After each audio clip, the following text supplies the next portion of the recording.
बच्चों चलिए प्रश्नावली 1.1 का क्वेश्चन नंबर 5 सॉल्व करते हैं।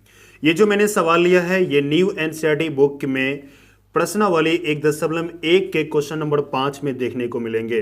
अगर आपके पास नई एनसीईआरटी बुक नहीं है, पुरानी वाली एनसीईआरटी बुक है, तो उसमें 1.2 खोलेंगे, ये आपको सवाल देखने को मिलेंगे।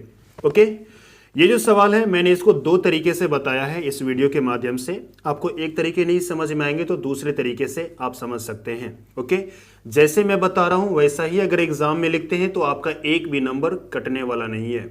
ओके, चलिए किस प्रकार से बनाएंगे आइए देखते हैं। देखिए सवाल क्या कहता है, जांच कीजिए कि क्या किसी प्राकृत संख्या n के लिए संख्या 6 का पावर n अंक 0 पर समाप्त हो सकती है।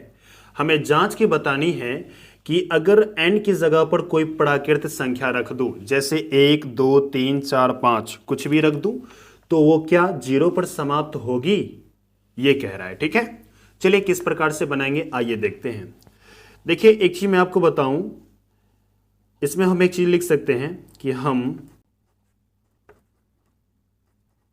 जानते हैं कि 2 तथा 5 होगा। क्लियर है, मैंने क्या लिखा यहां पर, हम जानते हैं कि 6 का पावर n 0 पर तब समाप्त होगी जब इसके अभाज्य गुणनखंड में 2 तथा 5 होगा। ठीक है, मतलब 6 के अभाज्य गुणनखंड में 2 और 5 होगा तब वो 0 पर समाप्त होगी। ठीक है, कैसे, देखो यहां पर कोई भी संख्या लेते हैं जो 0 पर समाप्त होता है, जैसे मैंने 10 ले लिया, अब इसका गुणनखंड करोगे ना तो आपके पास यहां पर 5 और 2 आएगा। ठीक है, 100% आना ही आना है। ठीक है, एक और लेते हैं हम 20, जब इसका फैक्टर करोगे तो 2 से अगर भाग देते हैं इसमें तो क्या आता है, यहां पर ध्यान दीजिएगा 10 आएंगे, फिर 2 से भाग देंगे तो 5 आएगा, फिर यह 5 से भाग देंगे तो 1 आएगा।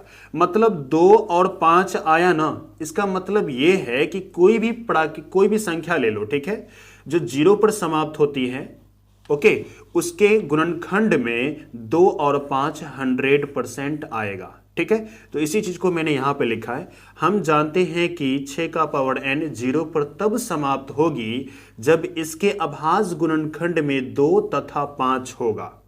ठीक है, अब देखो यहां पर ध्यान से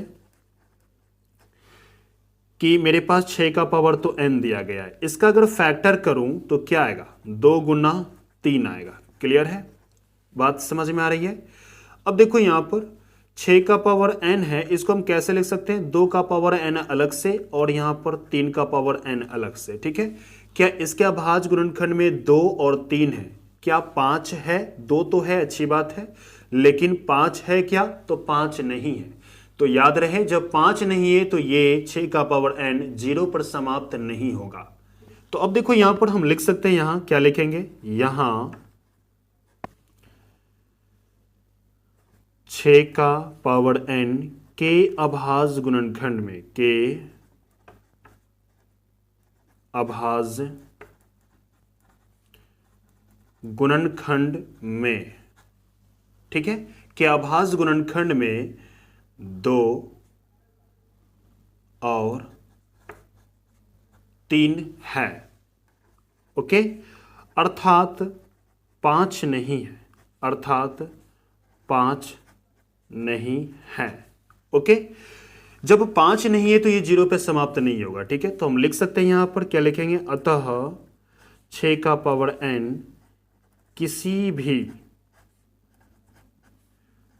प्राकृत संख्या n के लिए, प्राकृत संख्या n के लिए 0 पर समाप्त नहीं होगी।